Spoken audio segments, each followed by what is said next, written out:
눈의 아들 여호수아가 시딤에서 두 사람을 정탐꾼으로 보내매 이르되 가서 그 땅과 여리고를 엿보라 하매 그들이 가서 라합이라 하는 기생의 집에 들어가 거기서 유숙하더니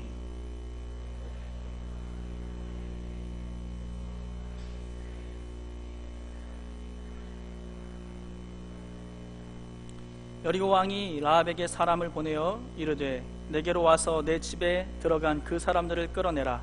그들은 이 온 땅을 정탐하러 왔느니라.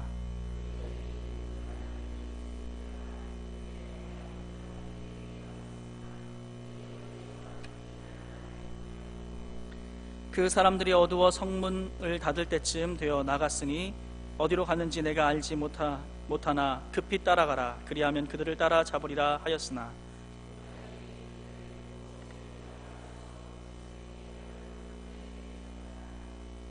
그 사람들은 요단 나루터까지 그들을 쫓아갔고 그들을 뒤쫓는 자들이 나가자 곧 성문을 닫았더라.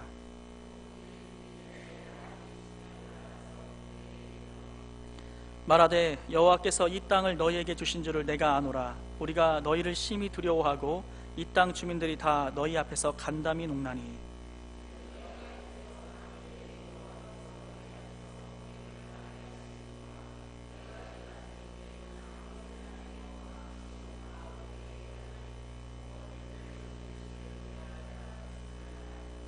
우리가 듣자 곧 마음이 녹았고 너희로 말미암아 사람이 정신을 잃었나니 너희의 하나님 여호와는 위로는 하늘에서도 아래로는 땅에서도 하나님이시니라.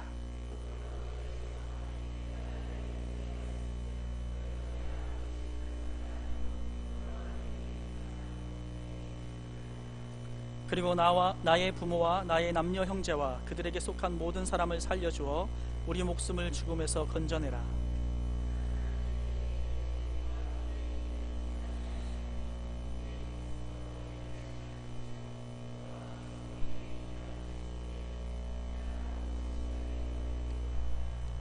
라합이 그들을 창문에서 줄로 달아내리니 그의 집이 성벽 위에 있으므로 그가 성벽 위에 거주하였습니다.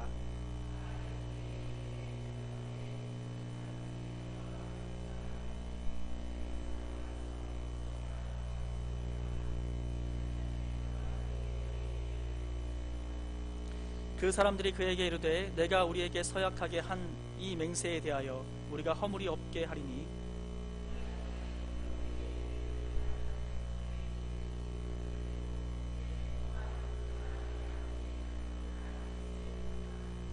누구든지 내 집 문을 나가서 거리로 가면 그의 피가 그의 머리로 돌아갈 것이요 우리는 허물이 없으리라.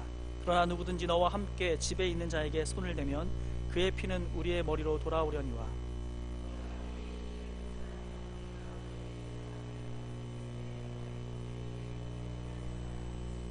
라합이 이르되 너희의 말대로 할 것이라 하고 그들을 보내어 가게 하고 붉은 줄을 창문에 매니라.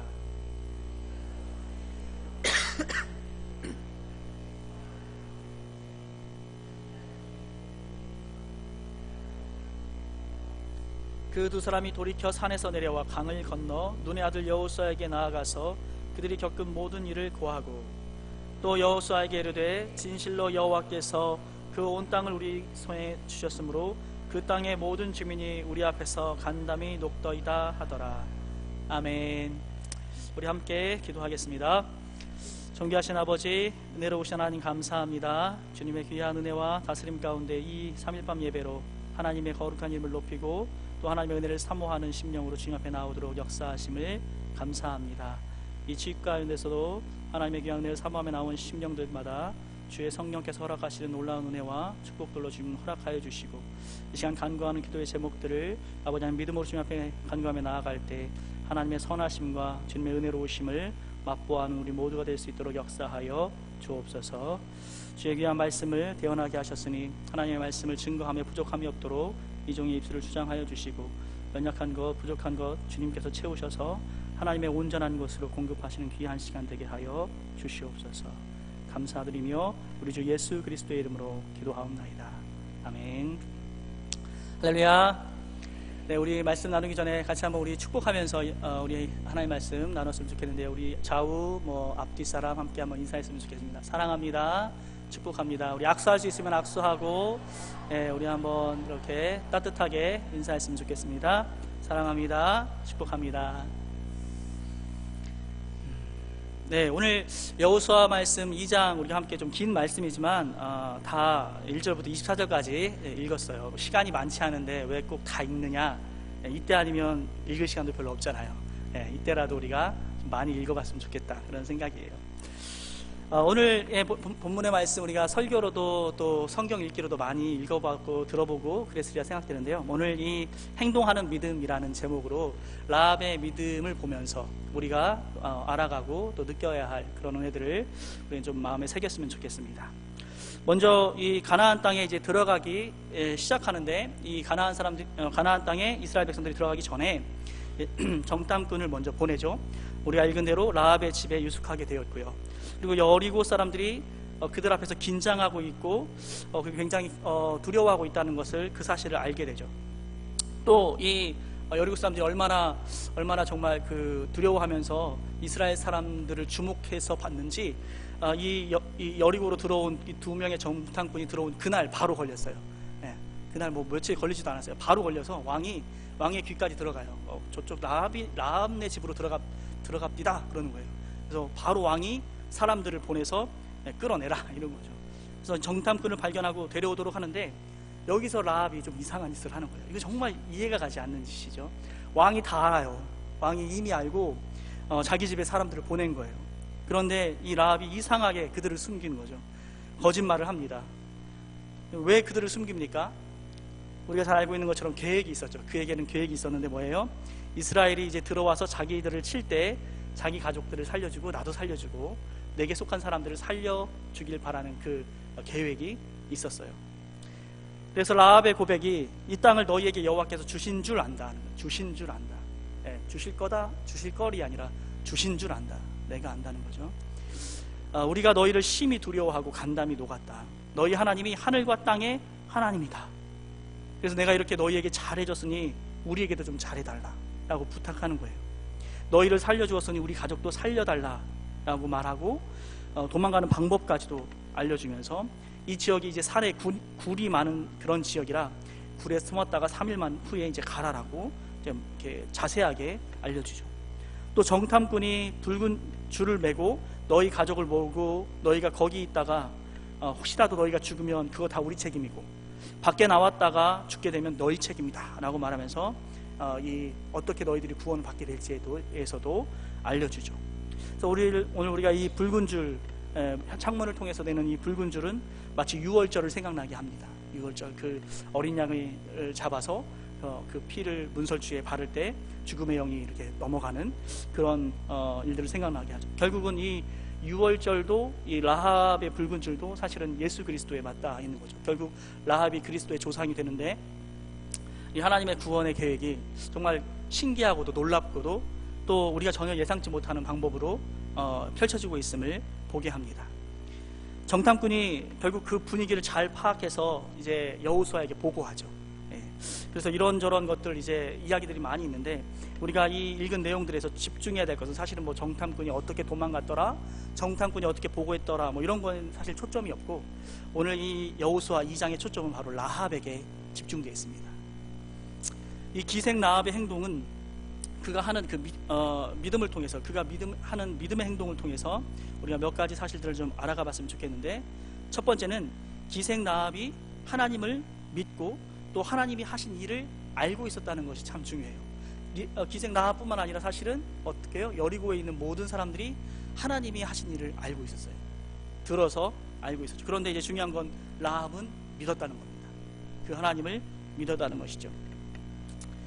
그분이 하신 일을 그대로 알고 있는 거예요. 오늘날 똑똑하다는 그런 자유주의 학자들, 그러니까 신학자들 중에도 뭐 이렇게 성경을 정말 진리로 알고 성경 그대로를 믿는 사람들이 있고, 그렇지 않은 사람들이 있는데, 이 똑똑하다는 그런 자유주의 학자들은 바다가 아니라 갈대를 건너갔다라고 막 주장해요. 엉뚱한 소리들을 하는 거예요. 그런데 이렇게 미천하고 배운 것이 없는 여인도 어때요? 하나님의 그 소식을 들을 때 그는 믿음으로 그것을 받은 거예요. 하나님이 하신 일을 다 알고 신앙을 고백하는 거죠. 상천하지에 온 우주에 오직 한 분 여호와이시다. 그러니 여호와 이름으로 내게 맹세하고 내게 증표를 내라 라고 말하고 있는 거예요. 오늘 이 라합의 모습을 볼 때 참 여러분, 믿음이라는 것은 알 수 없다라는 생각을 하게 됩니다. 믿음은 정말 알 수가 없어요. 이방 나라는 지금 원래 어떻습니까? 이 죄 때문에 멸망하는 중에 있습니다. 멸망하는 중에, 이 이스라엘이라는 칼을 통해서 이 가나안 땅의 수많은 이방인들의 그 잔인하고도 음란하고도 그 악한 모든 행위들을 하나님께서 심판하는 과정에 있어요. 아주 타락한 나라인 거죠. 그 나라의 미천한 기생, 그런데도 그런 마음에도 신앙의 꽃은 환하게 피어 있는 것입니다. 우리가 참 이해할 수가 없는 일이에요. 이스라엘 사람들은 어땠습니까? 이스라엘 사람들은 그 홍해가 갈라지는 것을 경험했죠. 홍해가 갈라져, 그 성경 말씀에 보면 이 물이 벽이 됐다라고요. 벽이. 제가 그 이집트 왕자라는 그 만화 영화를 보니까 정말 그 감동스럽게 표현하더라고요. 물이 딱 벽이 됐는데 그 물 속에서 막 번개 같은 것도 치고 막 고래 같은 것도 지나가고요. 물고기들이 이렇게 막 이렇게 거기 갈라진 그 틈으로 툭툭 떨어지는 게 아니라 그 갈라진 틈까지만 오면서 이렇게 막 바다 모습을 보여주고, 물이 확 정말 그 높은 벽처럼 이렇게 물이 싹 서는데 보면서 정말 감동스럽더라고요. 그런 그 장면을, 저는 이제 영화로 봤지만 그 이스라엘 백성들은 정말 그 장면을 눈으로 직접 봤을 거예요. 그리고 하나님께서 땅을 말리시고 그 땅으로 이 이스라엘 백성들이 지나갔을 거거든요. 근데 이 이스라엘 백성들은 그렇게 홍해를 직접 몸으로 건너고도 며칠이 안 되어서, 얼마 안 되어서 그 금송아지를 만들고 거기다 절하고 하나님을 배반하고 반역하고 대적했는데, 이 이름도 알 수 없었던 미천한 이 이방의 라합이라는 기생은 그 말을 듣고서 믿은 거예요. 너무 놀라운 믿음이 아닐 수 없습니다. 이스라엘과 라합을 비교해보면 정말 기이한 믿음을 갖고 있다고 생각할 수 있어요. 믿음은 우리의 상황과 조건과는 무관하다는 것을 오늘 이 라합의 믿음을 통해서 보게 됩니다. 그래서 우리는 믿음에 대해서 사실 핑계하면 안 될 것 같아요. 핑계하면, 믿음에 대해서 나는 믿은 지 얼마 안 됐으니까. 라합은 소식만 듣고 이런 믿음을 가졌습니다. 나는 형편이 이렇다고, 나는 이렇게 불신 가정에서 자랐고, 나는 살아왔던 삶이 그랬고, 나는 이런 상황이니까, 이런데도 불구하고 내가 이 정도 하면 됐지 뭐, 이 정도 하는 것도 나는 참 장해, 기특해, 이런 식으로 타협하거나 자기 믿음에 대해서 뭔가 이렇게 핑계 댈 수 없는 거죠. 우리가 교회를 다녀보면, 교회를 오래 다녀도 어린 자들이 있어요. 그렇죠? 어린 자들, 초등학교 1학년 때는 덧셈 뺄셈을 주로 하고, 이제 3학년 4학년 되면 곱하기도 하고 나누기도 해야 되는데, 덧셈 뺄셈만 하는 그런 사람, 믿음이 자라지 않는 그런 사람, 혹시 나는 아닌지. 오늘 이 이방의 미천한 라합이란 기생은 소식만 듣고도 자기의 목숨을 거는 그러한 신앙을 가졌습니다. 오늘 여러분, 우리는 어떤지. 그래서 오늘 여러분 믿음을 생각할 때, 집안은 괜찮을 수 있지만 신앙이 안 되는 사람도 우리가 주변에서 많이 봐요. 이런 사람들, 우리들 모두가 우리의 믿음을 위해서 기도해야 할 줄 믿습니다. 우리의 믿음이 깊어지도록 기도해야 되는 것이죠. 믿음이 조건과 관계가 없다는 것을 알고, 또 사람도 신뢰하지 않아야 될 것 같아요. 사람들도, 그렇죠? 저분은 장로님이니까, 저분은 권사님이니까 이렇게 신뢰했다. 또는 목사도 마찬가지고, 막 사람 신뢰했다가 실망하고 이런 분들도 참 많아요.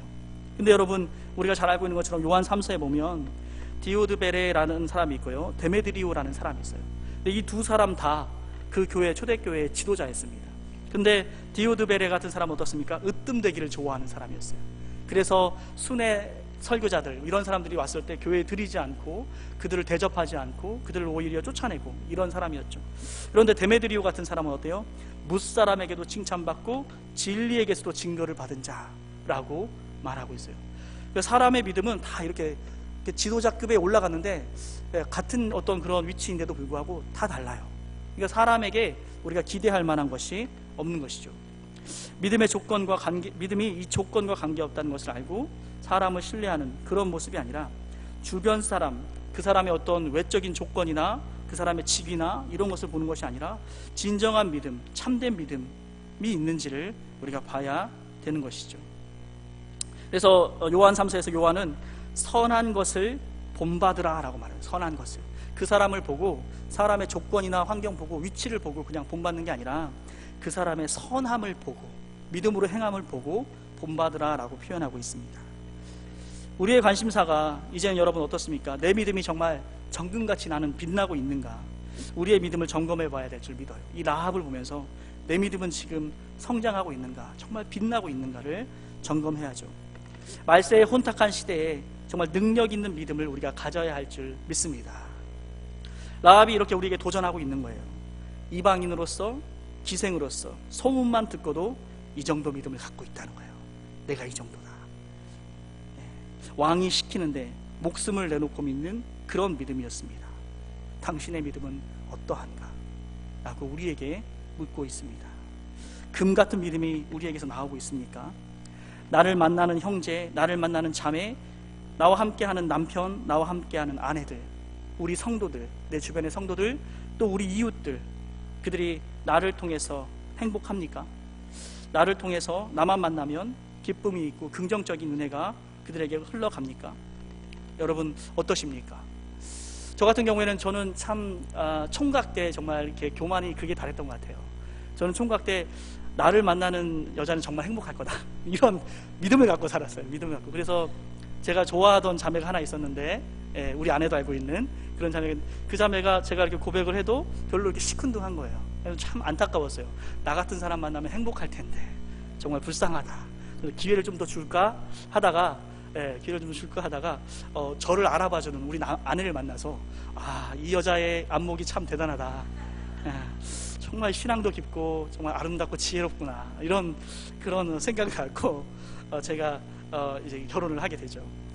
여러분, 근데 뭐 어떤 나만 만나면 행복할 수 있겠구나라는 건 어떻게 보면 교만일 수 있는데, 사실은 우리가 다 그래야 될 줄 믿습니다.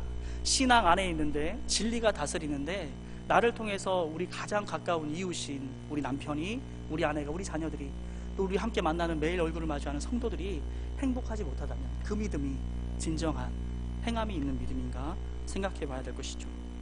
뭐 지금도 제가 잘하고 있다는 것은 아니지만, 우리가 신앙으로 함께 서로를 북돋아가며 살아갈 때, 정말 우리가 정금 같은 신앙이 되어질 때 우리 서로를 세워줄 수 있고, 믿음 안에 세워가고, 또 서로의 어떤 기쁨과 행복을 북돋아져 갈 수 있는 그런 우리 이웃들, 형제들, 자매들, 우리 성도들이 될 수 있기를 바랍니다.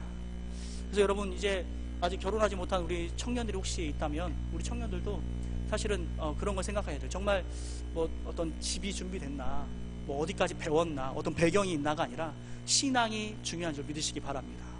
저 같은 경우도 뭐 돈만 없었지, 제가 돈만 없었지 믿음이 있고 건강하고 이만하면 됐다라고 저는 그냥 그렇게 살았어요. 우리 혹시 자매들, 형제들 중에 결혼하지 않은 분들도, 내가 뭐 집 없어도 돈 없어도 뭔가 스펙 딸리고 학교 좋은데 못 나와도 신앙이 있고 건강이 있고 하나님이 주시는, 내 안에 주시는 사랑이 있다면 그것이 가장 행복의 근원이 되고 기쁨이 되고, 또 결혼의 완전한 충분한 조건이 되는 줄 믿으시기 바랍니다. 서로 좀 이렇게 남녀가, 우리 처녀든 총각이든 그런 어떤 시각을 가지고 서로를 바라봐야 될 줄 믿어요. 우리 결혼 생활을 어떤 전셋집에서는 할 수 없다, 뭐 집을 마련해야 된다, 이런 이상한 기준을 갖고 서로를 바라봐서는 안 되는 것이죠. 이 말세의 혼탁한 시대에 능력 있는 믿음이 있는가, 신앙이 있는가, 이것을 가장 중요한 것으로 볼 줄 아는 그런 시야가 열려야 할 줄 믿습니다. 현재 우리들도 여러분, 결혼의 문제만이 아니라 우리 인생의 문제, 우리의 삶의 현재의 문제에서도 현재 내 믿음의 정도가 어떠한지, 내가 정말 이런 행함이 있어서 하나님을 신뢰하는 그런 온전한 믿음으로, 그리고 본이 되는 믿음으로 서가고 있는지를 우리가 봐야 하는 것이죠. 또 이제 두 번째, 라합의 믿음에서, 오늘 말씀의 제목처럼 라합의 믿음의 특징은 소문만 듣고 믿는 이런 기이한 믿음이었다는 것과, 두 번째는 행동이 있는 믿음이었다는 것. 그녀는 머리로만이 아니라 행동이 있는 믿음이었습니다. 마치 아직 되지도 않았는데, 그렇죠? 아직 이스라엘 백성 군대의 모습이 보이지도 않았는데, 마치 이미 이 여리고성이 함락된 것처럼 이미 우리나라를 정복할 것에 대해 의심 없이 말하고 있어요. 우리를 살려주고, 우리에게 좀 잘해주고, 또 이 이스라엘로 말미암아 이 여리고가 정복될 것을 그렇게 그가 믿었던 거죠. 이 라합의 고백들, 이 소문만 듣고도 이런 신앙과 행동이 있다라는 것, 이것을 우리가 본받아야 되는 것이죠. 소문만 듣고 이렇게 행함이 있는 믿음이 되어버렸습니다. 그래서 여러분, 그런데 우리들을 생각해보면, 우리는 성경을 갖고 있고 성경을 읽기도 하며 기도도 하며 하나님을 경험한 경험도 많은 나는, 여러분 어떻습니까? 천국을 믿고 또 돌아갈 곳이 있다라는 그 믿음을 나는 가지고 있습니까?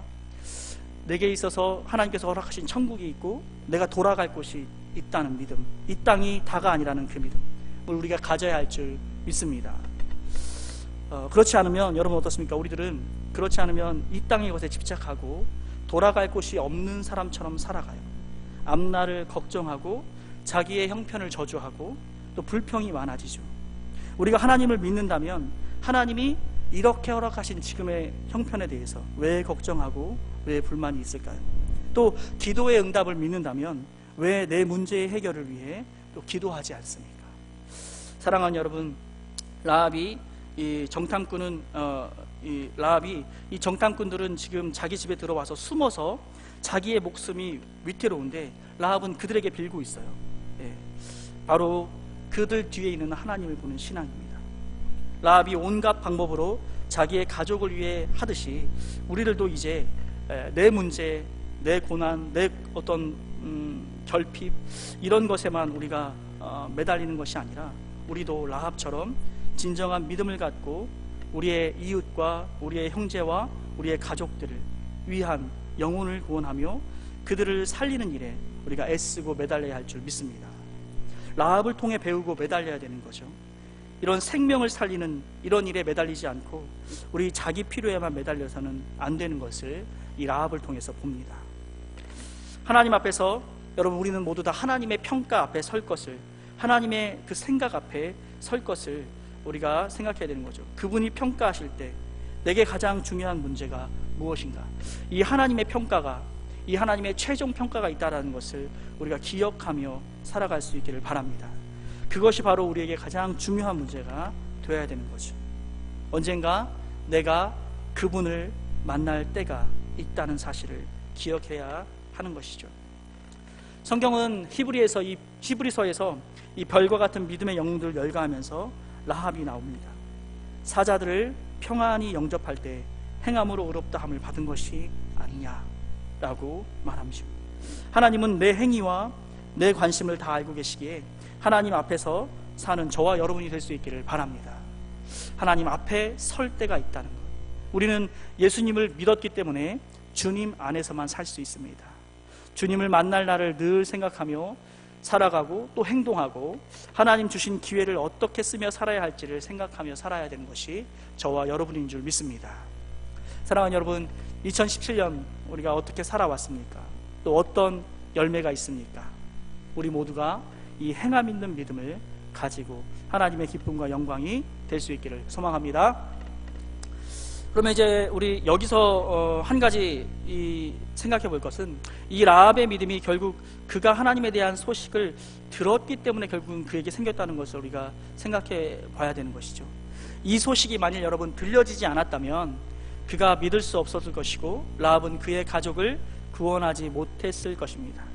하나님은 이 홍해를 가르고 그리고 이 이방의 백성들을 향하여서 이스라엘, 군대도 없는 이스라엘이 승리하게 하신 놀라운 일들을 이루시고 완성하신 것은 어떻습니까? 열방이 듣고 그들이 하나님을 깨달아 생명을 갖게 하기 위한 하나님의 일이었음을 생각해 보는 것이죠.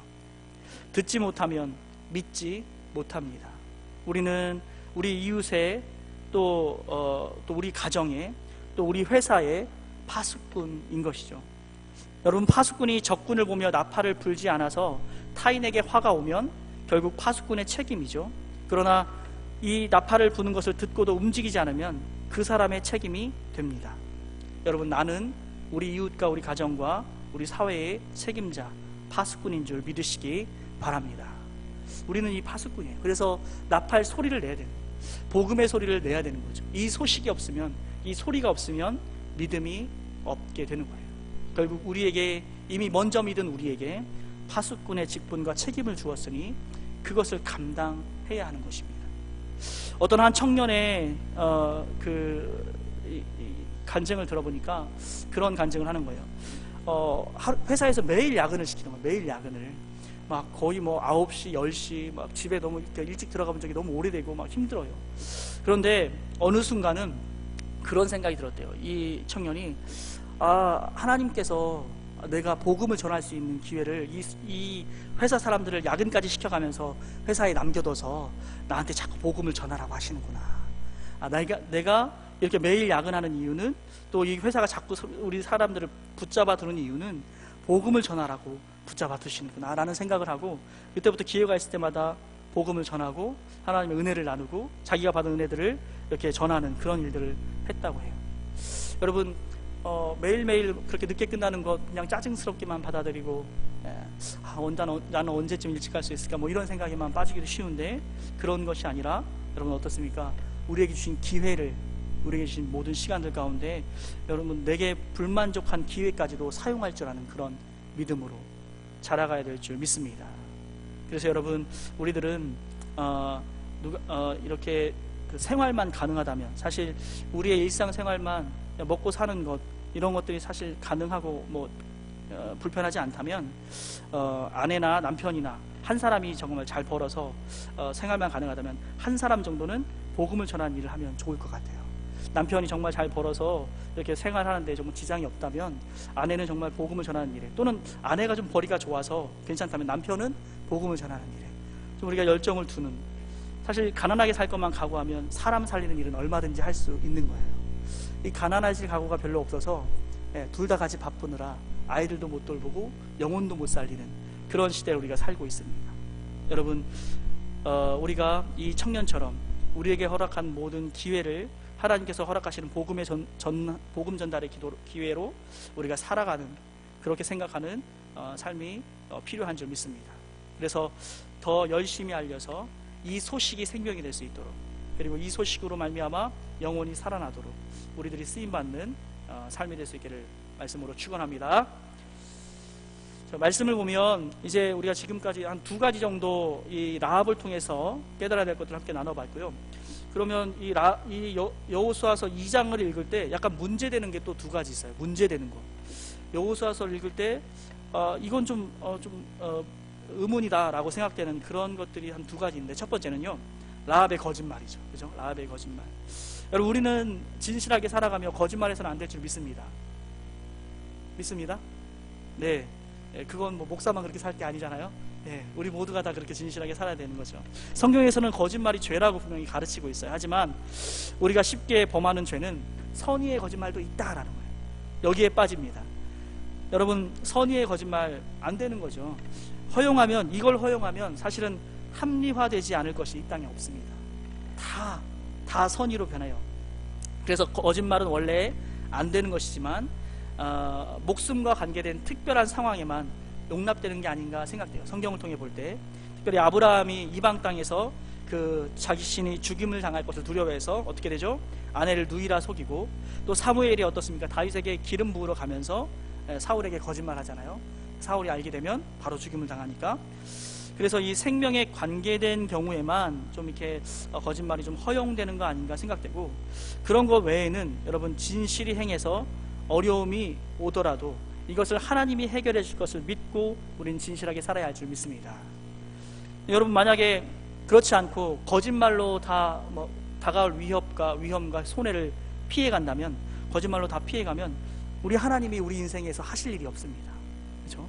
진실하게 정직하게 행하는 사람들을 위해서 하나님이 하실 일들이 많습니다. 만약에 이렇게 거짓말하는 사람들은 그러면 하나님께 어떤 기도를 하게 되냐면 이 정도 기도밖에 안 돼요. 하나님, 제 거짓말이 탄론하지 않게 해주세요. 이 정도 기도밖에 할 수가 없고, 그런 하나님의 놀라운 은혜들을, 또 하나님의 살아계심을 체험할 수가 없게 되는 거죠. 또 쉽게 거짓말하면 서로의 신뢰가 없어지고, 성경은 그래서 이 거짓말에 대해서 엄격하게 금하고 있습니다. 그래서 우리가 여호수아 2장을 보면서 이 라합의 모습을 보면서 이 라합의 거짓말을 성경이 칭찬하는 것이 아니라 믿음으로 행한 행동을 칭찬한 것이고, 하나님께서 이 행동을 귀하게 여기시지, 라합의 거짓말이 참 지혜로웠다, 어떻게 이렇게 재치가 있나, 이런 식으로 거짓말하면 하나님이 기뻐하시는구나, 이게 절대 아니라는 걸 아셔야 돼요. 하나님은 그 믿음의 행동만에 집중하고 있습니다. 두 번째는 여러분 무엇입니까? 민족을 배반하는 것 아닌가, 이렇게 뭐랄까요, 이거 매국노다 이렇게도 표현할 수 있어요. 그렇게 도덕적인 잣대로 재보면. 하지만 하나님이 이 죄악된 자기 민족을 지금 어떻습니까? 여리고와 이 가나안 땅의 민족을 벌하시고 있는 과정 중에 있습니다. 오히려 기생이기 때문에 이 라합은 자기 민족의 타락상을 더 잘 알지도 모르겠어요. 공의로 하나님의 심판을 이 공의로운 하나님의 심판을 피할 수 없는 가운데서 지금 라합은 그에게 찾아온 그 절대절명의 기회, 이 은혜의 기회를 붙잡은 것입니다. 하나님의 일에 협조하는 것이 어떤 경우는 국가보다 더 중요할 수 있는 것이죠. 주님을 따르다 보면 우리가 가족에게도 미움을 받을 수 있습니다. 그러나 그의 나라와 그의 의를 먼저 구하는 것이 필요함을, 또 하나님이 원하심이 무엇인가를 잘 살피고 알고 행동하는 것이 우리에게 중요한 줄 믿습니다. 결국 여러분, 우리는 이 기생 라합을 통해서 알아야 될 것은 바로 목숨을 걸고 구원의 기회를 붙잡았다는 것이죠. 그는 자신의 나라도 그리고 자신에게 정말 죽음이 위협이 되는 그런 순간에도 이 구원의 기회를 붙잡았습니다. 오늘날 구원의 문제는 여러분, 이것이 해결되지 않은 사람이 꼭 해결해야만 하는 가장 큰 문제입니다. 이 구원의 문제가 우리 인생에서 가장 큰 문제인 거예요. 영원한 생명이 어디에 있을 것인가, 이것이 정리 안 된 채 살아서는 안 되는 것이죠. 여러분, 우리 세월호처럼 배가 침몰할 때 가장 중요한 건 뭡니까? 배가 침몰할 때 빨리 금형종으로 옮겨 타는 것이 가장 중요한 거지, 이 배를 깨끗이 유지한다거나 또는 비싼 물건을 챙기거나 아니면 내가 선장이 될 건가 갑판장이 될 건가, 이런 것이 중요한 것이 아니죠. 제일 중요한 문제는 하나님의 은혜로 구원에 이르는가, 하나님의 진노로 지옥에 이르는가, 이것이 우리 인생의 가장 중요한 문제입니다. 다른 문제는 우리가 미룰 수 있지만 자신의 구원의 문제만큼은 확실히 해둬야 되는 것이죠. 오늘 라합은 자기 구원의 문제에 있어서만큼 가장 중요한 것인 줄 알고 자기의 목숨을 걸고 자기의 고향, 자기의 나라라 할지라도 그 구원의 문제에서 타협하지 않고 뒤로 물러서지 않았던 겁니다. 아직도 자기 구원의 문제를 죽어봐야 알겠다는 둥, 그렇게 생각하며 말한다는 것은 이건 참 맥 빠지는 일입니다. 사는 것도 복잡한데 죽은 다음의 일까지 생각해야 되냐, 뭐 이런 식으로 회피하는 것도 너무 어리석은 일이죠. 만일 여러분, 우리가 암에 걸리면 어떨까요? 우리가 암에 걸리면 어떨까요? 중요한 거 다 놔두고 병원에 가겠죠. 그렇죠? 암보다 생에서 가장 중요한 이 문제, 구원의 문제를 요즘 내가 좀 바쁘다고, 요즘 내가 좀 정신이 없다고 미룰 수 있겠습니까? 그럴 수 없는 것이죠. 또 요즘 가장 예민한 북한의 핵 문제 같은 거는 어떻습니까? 북한 핵 문제, 핵이 언제 터질지 모르는 거라서 이것이 해결해야 우리 민족이 안전하고 편안할 수 살 수 있겠지만, 하지만 핵 문제는 죽어봐야 육신의 죽음일 뿐입니다. 그러나 구원의 문제는 이 땅의 모든 문제보다 중요한 문제인 거죠. 그래서 여러분, 이 땅에서 돈이나 승진이나 성공은 구원에 비교하면 뭐 억대 1, 10억대 1, 100억대 1 정도 비교가 될 수 없는 그런 일입니다. 무엇 때문에 내가 성경도 못 보고 예배도 못 드리며 전도도 못하며 살고 있습니까? 여러분, 온전한 지식을 따른 믿음, 끝까지 지키는 우리 믿음의 그 풍성함, 하나님 이 믿음 안에서 주시는 그 은혜를 누리며 이 믿음의 능력을 사용해서 이 땅에서 충분히 쓰임받는 믿음으로 우리가 나아가야 할 줄 믿습니다. 결국 이 구원의 문제를 해결하고 이 오늘 주님이 오셔도 된다는 그 단계까지, 오늘 지금 이렇게 예배드리다가 주님이 오셨으면 좋겠다라는 그 믿음의 단계까지 우리 모두가 가야 하는 것이죠. 그 단계까지 와서 평안을 누리고 중요한 일을 하면서 살아야 되는데, 믿기로는 했는데 오늘 주님 오시면 좀 큰일 나는, 오늘 주님 오시면 정말 당황스러운 그런 믿음으로 우리가 살아가서는 안 되는 것이죠. 이 구원과 삶의 의미의 문제를 잘 해결하고 우리의 구원의 문제와 삶의 의미를 하나님 앞에 두고 믿기로 했는데, 다른 문제와 자꾸 바꾸지 말고 굳고 확실하게 오늘 주님이 오셔도 됩니다 할 때까지 우리가 이 믿음의 길에 집중하며 살아가야 하는 것이죠. 라합이 한가처럼 간절하게 붙잡아서 하나님의 나라에서 우리가 다 만나며 확실한 믿음으로 내 가족과 또 내 구원과 또 우리 이웃에게 이 복음의 소식, 좋은 소식을 전함으로 우리 이웃의 소망이 되는 우리 이 사회의 소망이 되는 우리 교회와 저와 여러분 될 수 있기를 말씀으로 축원합니다. 우리 같이 한번 기도하면서 말씀을 마치겠습니다. 우리 한번 기도할 때 여러분 오늘 라합의 삶을 돌아봅니다. 이 라합의 믿음을 우리 생각해 볼 때 그의 믿음은 목숨을 건 믿음이었고 자신의 고향과 이웃과 나라를 등지면서도 이 구원의 문제가 가장 중요하기에 그 어느 것과도 타협하지 않고 미루지 않고 결단하고 행동하는 믿음이었습니다. 또 그가 그렇게 믿기까지는 하나님의 소식이 증거되고 그것이 믿어지는 놀라운 하나님의 역사도 있었습니다. 이 시간 우리 기도할 때 여러분 먼저 우리 구원의 문제, 내 믿음의 문제를 이 시간 기도했으면 좋겠습니다.